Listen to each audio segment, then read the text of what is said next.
রাধে রাধে, শ্রী রাধারানীর ভোজনালয়ে স্বাগতম। আজকে করব ফ্রাইড রাইস।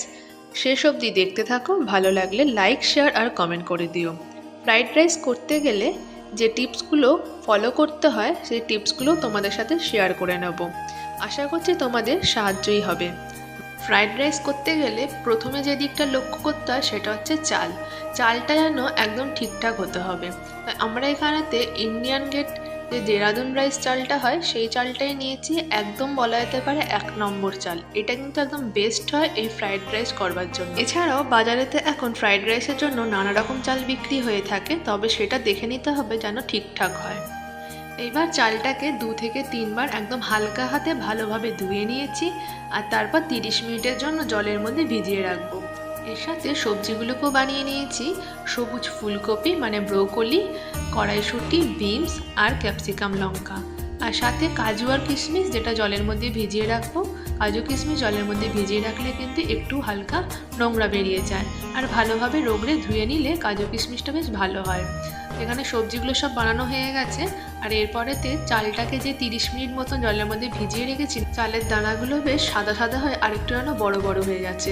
তো এবার চালটাকে আমরা দিয়ে দিচ্ছি ফুটন্ত গরম জলের মধ্যে। জল যখন খুব ভালোভাবে গরম হয়ে একদম ফুটতে শুরু করবে তখনই কিন্তু এই চালটা দিয়ে দিতে হবে। চাল সিদ্ধ বসিয়ে দিয়ে এইদিকেতে কড়াইশুঁটিটাকেও একটু সিদ্ধ করে নেবো। কড়াইশুঁটি তেলে ভাজতে গেলে চারিদিকে ছিটকে ছিটকে চলে যায়, আর একদম ভাজার পর একদম একটুখানি হয়ে যায়। তাই জন্য ভেবেছি আজকে সিদ্ধ করেই কড়াইশুঁটিটা এই ফ্রাইড রাইসের মধ্যে দেবো, যেটা দেখতেও ভালো লাগে আর সুন্দর হয়। আর এইদিকে যে চালটা সিদ্ধ হচ্ছে, এই চাল সিদ্ধর মধ্যে 3 থেকে 4 চামচ সাদা তেল দিয়ে দিলাম। সাথে দিয়ে দেবো 1 চামচ মতন পরিমাণে লবণ, আর সাথে দেবো 4 থেকে 5টা লবঙ্গ। তো তেলের মধ্যে লবঙ্গটা দিলে যে পরিমাণে স্বাদটা আসে, লবঙ্গ দিয়ে অন্ন সিদ্ধ করলে মানে চালটা সিদ্ধ করলে বেশ সুন্দর একটা স্বাদ আসে। মানে লবঙ্গর পুরো ফ্লেভারটাই কিন্তু চালের মধ্যে খুব সুন্দরভাবে ছড়িয়ে যায়। এখানে এবার চালটা সিদ্ধ হয়ে গেছে, মাত্র 20 থেকে 25 মিনিটের মধ্যে সিদ্ধ হয়ে গেছে। কারণ এখানেতে আমরা 1 বাটি পরিমাণে চালটা নিয়েছিলাম, মানে ছোট 1 বাটি। আজকের ফ্রাইড রাইসের পরিমাণটা অল্পই ছিল। তো এখানে আমরা হাতা দিয়ে ভালো করে দেখে নিচ্ছিলাম চালটা ঠিকঠাক সিদ্ধ হয়েছে কিনা, আর একটা দানা হাতের মধ্যে টিপে ভালো করে দেখে নিতেও পারো চালটা সিদ্ধ হয়েছে কিনা। আর যেই সিদ্ধ হয়ে যাবে গ্যাসের ফ্লেমটা কিন্তু বন্ধ করে দিয়ে বেশি পরিমাণে নর্মাল টেম্পারেচার যে জল হয় সেই জলটা দিয়ে দিতে হবে। মানে নর্মাল টেম্পারেচার ঠান্ডা জলটা দিয়ে তারপর ফ্যানটাকে ঝাড়িয়ে নিতে হবে।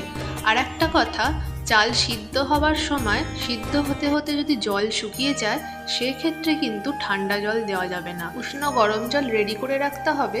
চাল সিদ্ধর সময় জল শুকিয়ে গেলেই সেই উষ্ণ গরম জলটা দিয়ে বাড়িয়ে নিতে হবে আর সিদ্ধ করতে হবে। তো চালটা আমাদের সিদ্ধ হয়ে গেল, ফ্যান ঝাড়ানো হয়ে গেছে।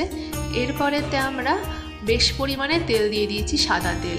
যে পরিমাণ তেল দিয়েছিলাম সেই পরিমাণ তেলে কিন্তু আমাদের পুরো ফ্রাইড রাইসটাই রেডি হয়ে গেছিলো। তো তেলের মধ্যে কাজু আর কিশমিশটা ভেজে নিচ্ছি।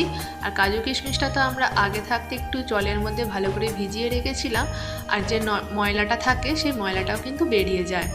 গ্যাসের ফ্লেমটা কমিয়ে দিয়ে কাজু কিশমিশটা ভেজে নিতে হবে। গ্যাসের ফ্লেম হাই থাকলে কিন্তু কাজু কিশমিশ পুড়ে যাওয়ার চান্সটা বেশি হয়। তো কাজু কিশমিশটা হালকা করে ভেজে নিলাম আর ভেজে নিয়ে তুলে দিয়েছি। এরপর ব্রোকলিটাকে ভেজে নেব।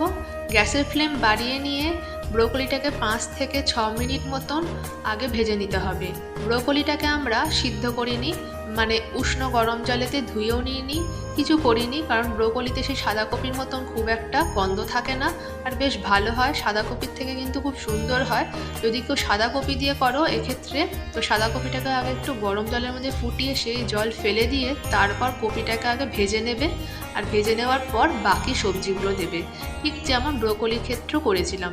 ব্রোকলিটাকে আগে 5 মিনিট ভালো করে ভেজে নিয়েছি, কারণ লবণ দিইনি, লবণ দিলে জল ছেড়ে যায় সবজি দিয়ে, তাই লবণ না দিয়ে ব্রোকলিটাকে প্রথমে হালকা 5 মিনিট ভেজে নিয়েছি। তারপর বাকি সবজি দিয়েও 5 মিনিট হালকাভাবে নেড়ে চেড়ে নিয়ে তারপর লবণটা দিয়েছি, আর লবণ দেওয়ার পর চাপা দিয়ে দিলাম। আর গ্যাসের ফ্লেমটা একটু মিডিয়াম ফ্লেম করে দিয়েছি। তো সবজিগুলো খুব তাড়াতাড়ি নরমও হয়ে যাবে আর ভাজাও হয়ে যাবে। সবজিগুলো কিন্তু নরম হয়ে গেছে, আর সবজিগুলো থেকে তেলগুলো ছেড়ে দিয়েছে। অনেকখানি যেহেতু পরিমাণে তেলের মধ্যে ভাজতে দিয়েছিলাম, এই তেলের মধ্যে পুরোটা রেডি হয়ে যাবে। আজকের আমাদের ফ্রাইড রাইসে যেহেতু পরিমাণটা কম, এর থেকে পরিমাণে আর তেল কিন্তু লাগবে না। সবজিগুলোকে চারপাশে সরিয়ে দিচ্ছি, আর সরিয়ে দেওয়ার পরে এবার মধ্যিখানে যে তেলটা জমবে সেই তেলের মধ্যেতেই দিয়ে দেবো 3টে তেজপাতা, দারচিনি 2 থেকে 3টে টুকরো করে নিয়েছি, আর এলাচ 3 থেকে 4টে, যে শিলনোড়ার মধ্যে একটু থেতো করে নিতে হবে, তাহলে তাড়াতাড়ি ফ্লেভারটা ভালোভাবে বেরিয়ে যায়। এবার সবশেষে কড়াইশুঁটিটা দিয়ে মিশিয়ে নিচ্ছি, আর গ্যাসের ফ্লেমটা কিন্তু এই অবস্থা কমিয়ে রেখেছি। এরপর দিয়ে দিলাম সিদ্ধ করে রাখা অন্নটাকে, এরপর সাথেই রেখে দিয়েছিলাম কাজু কিশমিশটা, সেই সমেতই হালকা হাতে এবার মিশিয়ে নেব। গ্যাসের ফ্লেমটা মিডিয়ামে দিয়ে হালকা হাতে ওপর থেকে নিচ আস্তে আস্তে মিশিয়ে নেব, আর তারপরে একে একে যে মশলা উপকরণগুলো দেওয়া বাকি আছে সেইগুলো দিয়ে দেবো। তো আমরা চালটাকে যেহেতু লবণ দিয়ে সিদ্ধ করে নিয়েছিলাম, আর সবজিগুলোকেও ভাজার সময় লবণ দিয়েছিলাম, এক্ষেত্রে আর বেশি লবণ দেব না, যেহেতু চাল সিদ্ধ হয়ে যাওয়ার পর ফ্যানটা বেরিয়ে যায়, তো অল্প করে একটু লবণ দিয়ে দিলাম এখানেতে। আর দিয়ে দিলাম 1 চামচ পরিমাণে চিনি, সাথে দিয়ে দিচ্ছি 1 চামচ পরিমাণে গোলমরিচের গুঁড়ো, আর রেডিমেড দোকান থেকে কেনা গরম মশলা। গরম মশলাটা তোমরা বাড়িতেও বানাতে পারো। এরপরেতে দিয়ে দিচ্ছি 2 থেকে 3 চামচ পরিমাণে ঘি। ব্যাস, এবার মিশিয়ে নেব আর রেডি হয়ে যাবে।